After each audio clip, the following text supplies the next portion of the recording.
सेना की press conference हुई और सेना की इस प्रेस कॉन्फ्रेंस में ऑपरेशन सिंदूर को डिकोड करने की तमाम कोशिशें की गई हैं और आसान शब्दों से आपको बताएगा सेना के शौर्य की चली 10 बड़ी बातें भी आपको हम ग्राफिक्स के जरिए बताते हैं। आप अपने टेलीविजन सेट पर देखिए कि आतंकियों को खत्म करना ऑपरेशन सिंदूर का एकमात्र मकसद था और 3 बड़े आतंकी मुदस्सर खास, हाफिज जमील और यूसुफ अजहर को ढेर कर दिया गया। इसके साथ ही 9 आतंकी ठिकानों पर 100 से ज्यादा आतंकियों को मार गिराया गया है। तो पाकिस्तान के 35 से 40 जवान अफसर भी इस पूरे ऑपरेशन सिंदूर के तहत मारे गए हैं। 9 मई की रात ये सबसे भीषण मुकाबला था। भारत ने पाकिस्तान के फाइटर जेट को भी मार गिराया।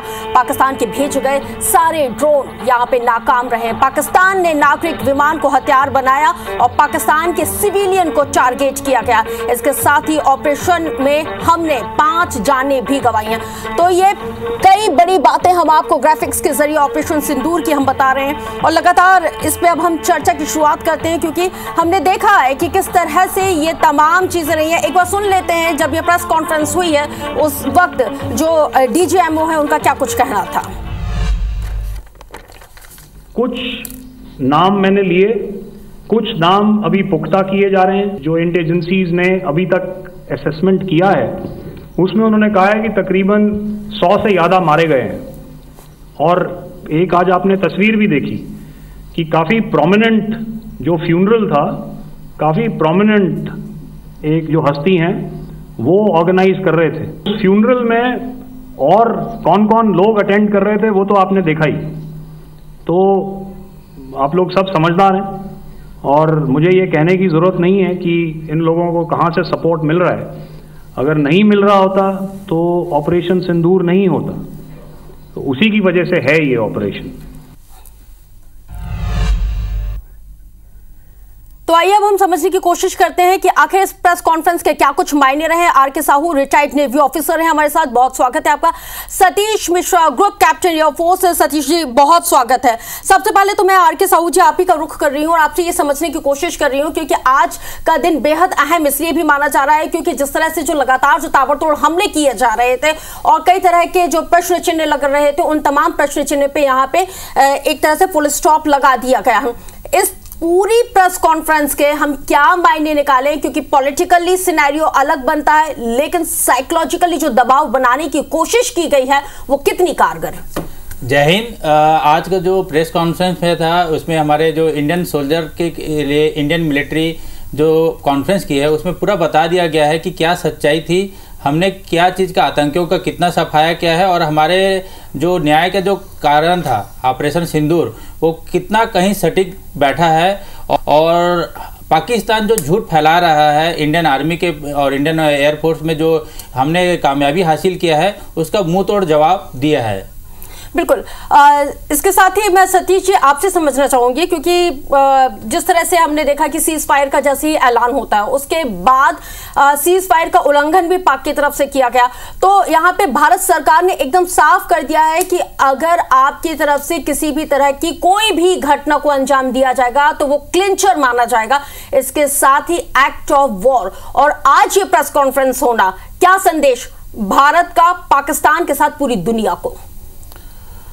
जो प्रेस कॉन्फ्रेंस आज शाम को हुआ जिसमें जितने डीजीस हैं आर्मी, नेवी और एयरफोर्स के, उन्होंने प्रेस कॉन्फ्रेंस को एड्रेस किया वो बहुत जेनरिक था और उन्होंने स्पेसिफिकली बताया कि हम जो हमारा मैंडेट था, हमारा इंटेंट था वो सिर्फ आतंकवादियों के जो ठिकाने हैं उनको नेस्त नाबूद करना था और एक एक जो एरिया ऑफ कंसर्न था उसको 3D मैपिंग के थ्रू बड़े अच्छे से भारतीय जनता को समझाया। इससे सबसे बड़ी बात ये हुई है कि जो लोगों के मन में बहुत सारे इनहिबिशंस थे, कन्फ्यूजन थे या फिर रॉन्ग मिस इन्फॉर्मेशन थी, इल इन्फॉर्मेशन थी, वो काफ़ी हद तक ख़त्म हुई होगी जिसने भी ये प्रेस कॉन्फ्रेंस देखी है टीवी में। रहा सवाल आतंकवादियों का सीज फायर जो उन्होंने ब्रेक किया था, डेफिनेटली उसके पीछे भी उनका कोई इंटेंट होगा और उनको लगा होगा कि एक हमको विंडो मिलेगा जिस विंडो का हम फ़ायदा ले सकते हैं, क्योंकि सीज फायर 5 बजे से होना था। उसके बाद उन्होंने फायर किया बिकॉज मुझे ऐसा लगता है कि वो बड़ी जो फिश है वो मारना चाहते थे, इसीलिए उन्होंने हमारे कुछ एयरफोर्स बेसिस में फिर निशाना किया कि इस समय शायद जो भारतीय सेना है वो थोड़ी सी बैकफुट में होगी या रिलैक्स मोड में होगी, और इनके जितने भी एयर डिफेंस सिस्टम हैं and man behind the machine है वो थोड़ा रिलैक्स मोड में होंगे। लेकिन ऐसा कुछ हुआ नहीं और उनकी जितनी भी ड्रोन और जो भी उन्होंने हमले किए वो नाकामयाब हो गए।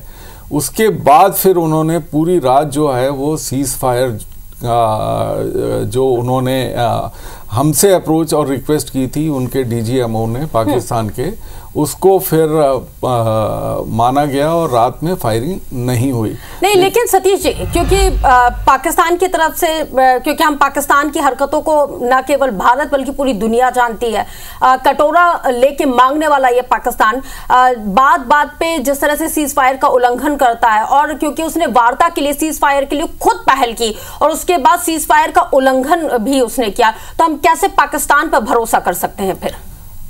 देखिए मैम, मैं इसके पहले भी आपके चैनल के माध्यम से बता चुका हूँ कि पाकिस्तान और चाइना पे तो हम कभी भी भरोसा नहीं कर सकते। उसका एग्जाम्पल भी मैंने दिया था कि 1960-61 में चाइना के प्रेसिडेंट चाओ एन लाई आए थे और हमारे तत्कालीन प्रधानमंत्री उस समय पंडित जवाहरलाल नेहरू थे, और उन्होंने एक ऐसा समा बांध के गए थे कि उनको जाने के बाद नेहरू जी ने हिंदू चीनी भाई भाई के बच्चों से नारे लगवाए, और 62 में उन्होंने अटैक करके हमारा बहुत बड़ा अरुणाचल प्रदेश का एरिया कैप्चर कर लिया।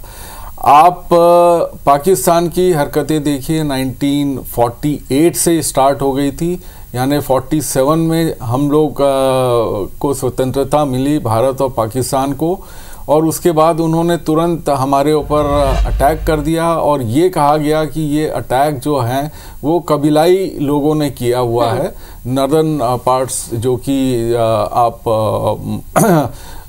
जो एरिया है पाकिस्तान का वहाँ के लोगों ने किया है। लेकिन जब भारतीय सेना वहाँ पहुँची तो पता लगा वो पाकिस्तान आर्मी के ही लोग थे। फिर बीच में यूनाइटेड नेशंस का इंटरवीन हुआ और एक लाइन ऑफ कंट्रोल बन गई, उससे हमारा बहुत बड़ा हिस्सा जो है वो पाकिस्तान में सम्मिलित हो गया, जिसको आज की डेट में हम POK, पाकिस्तान ऑक्यूपाइड कश्मीर कहते हैं। उसके बाद 65 में भी यही हुआ, 71 में हुआ। उसके बाद इनको सबसे बड़ा हथियार मिला, आतंकवादी संगठन। तो जो काम इनकी आर्मी नहीं कर सकती थी वो इन्होंने आतंकवादी संगठन के शोल्डर से फायर करके हिंदुस्तान में कंटिन्यूसली जो है डिस्टर्बेंस चालू किया। 1990 की जो घटना हुई थी जिसमें 4 एयरफोर्स के अधिकारियों को मलिक ने मरवाया था, ये भी पाकिस्तान ISI रन प्लान था और सक्सेसफुल था। और वहाँ से जो कश्मीरी पंडितों का पलायन हुआ था ये भी ISI और टेररिस्ट ऑर्गेनाइजेशन के प्लान का एक हिस्सा था, जिसमें वो काफ़ी हद तक सक्सेसफुल रहे। तो पाकिस्तान की अगर हरकतों को आप देखेंगे तो आप सिर्फ हिस्ट्री में जाइए, हिस्ट्री से आपको पूरा उनका ब्यौरा मिल जाएगा।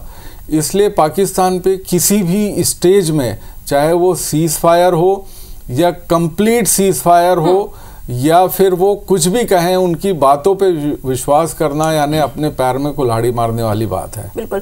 तो retired navy officer RK Sahu ji भी हमारे साथ हैं।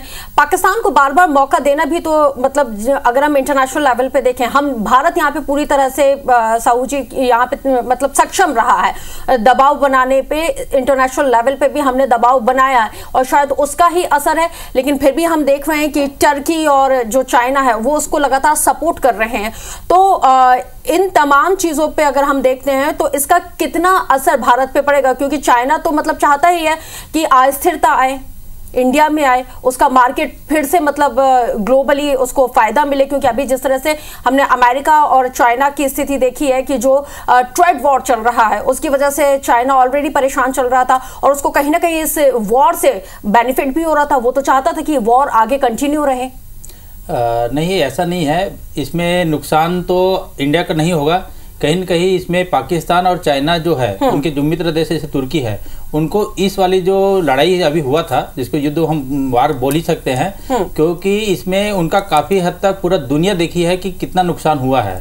चाहे वो कितना भी गलत तरीके सोशल मीडिया के माध्यम से, पुराने वीडियोज के माध्यम से, चाहे कितना भी गलत मैसेज फैलाए, उसके बावजूद भी आज के डेट में जो जिस टाइप से इंडिया ने उनका मुंह तोड़ करारा जवाब दिया, चाहे उनके जो ड्रोन हो, फतेह मिसाइल्स हो, F-16 उनके चाइना के जो एयरक्राफ्ट है जो मार गिराए हैं, तो पूरा दुनिया देख रही है कि आज इंडिया एक अपने स्वदेश मेक इन इंडिया की तरफ खुद बढ़ रहा है और इसको आत्मनिर्भर बन चुका है। और आने वाली दुनिया में ये हो जाएगा कि एक टाइम था कि इंडिया बाहर से हम विदेशी जितने हथियार थे मंगाते थे, अब इंडिया खुद सक्षम हो गया है। और आने वाले टाइम में अभी जो युद्ध हुआ है, इसमें हमारी मारक क्षमता, एक्यूरेसी को पूरा दुनिया देखी है।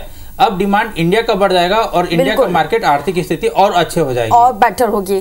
चर्चा का दौर लगातार जारी है क्योंकि आज देश की बात है।